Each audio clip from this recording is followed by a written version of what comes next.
l'idéologie dominante actuellement, que j'appelle une idéologie ambiante, qui a sa face officielle, qui est la pensée unique, dont on parlait tout à l'heure, et qui a sa face officieuse, qui est finalement ce langage que les médias, ou cet ensemble de conduites que prescrivent les médias dans leur ensemble.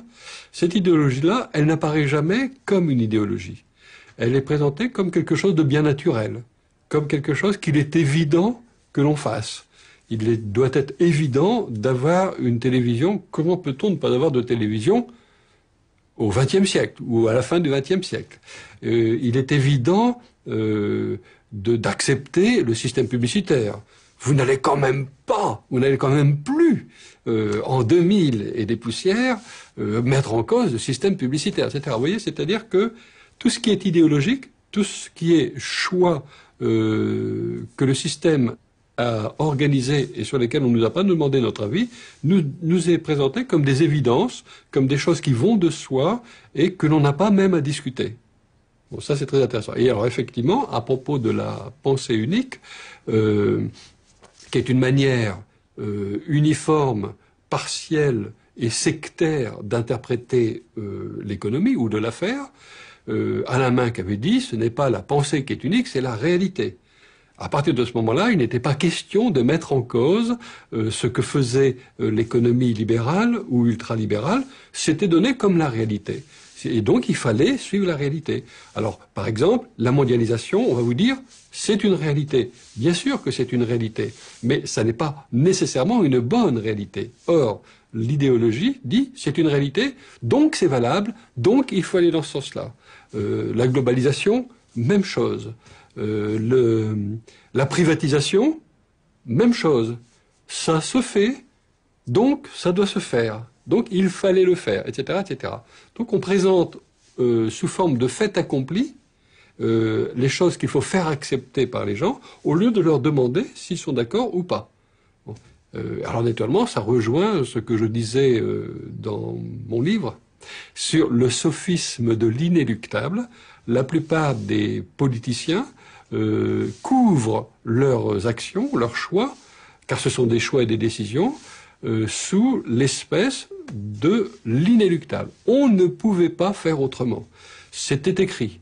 Les Américains font ceci.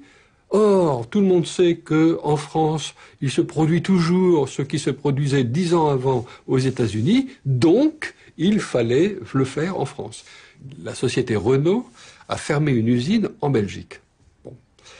Pour, naturellement, restructurer et créer ailleurs d'autres usines qui faisaient le même travail, mais avec des gens qui étaient payés moins cher. C'était donc le fruit d'un calcul économique. Bon. Sur la fermeture de cette usine, le chef de l'État français a déclaré la chose suivante. La fermeture des usines, c'est aussi, hélas, la vie. Les arbres naissent, vivent et meurent, les plantes, les animaux, les hommes et les entreprises aussi. Alors ça, c'est un bon exemple, effectivement, de naturalisation de ce qui se passe, qui est en fait une dépolitisation. Donc, les gens sont donc obligés d'accepter comme étant naturel, comme étant indépendant de la volonté des politiques, un certain nombre de décisions qui, en fait, sont dépendantes. Voilà. C'est comme ça qu'on manipule, finalement, le citoyen et qu'on le dissuade de croire en son propre vote, à la limite. Aujourd'hui, le fonctionnement même des médias permet la création de la vérité. Évidemment, la vérité ne peut apparaître que de la confrontation, disons de la vérification d'une version qui est donnée avec recoupée par un certain nombre de témoins. On sait à quel point, d'ailleurs, c'est difficile d'établir la vérité. On le voit avec les juges d'instruction, on le voit avec les scientifiques qui analysent, qui essaient de découvrir la vérité. C'est difficile. Mais aujourd'hui, dans le fonctionnement des médias, il suffit qu'à propos d'un événement, si vous voulez, tous les médias disent la même chose, la presse écrite, la radio, la télévision disent la même chose, pour que cette chose qu'ils disent, eh bien, c'est riche en vérité, même si c'est faux. On l'a vu pendant la guerre du Golfe, on l'a vu au cours de méga événements récents. Et donc, par conséquent, c'est établir cette espèce d'équation qui est fausse, bien sûr, que la répétition vaut démonstration.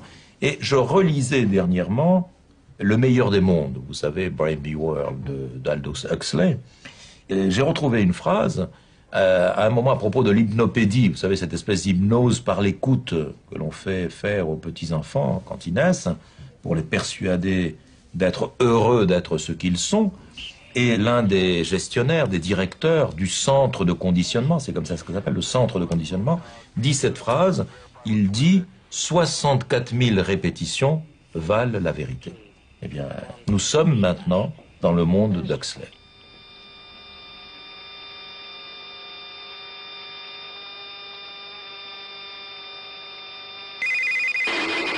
Yeah.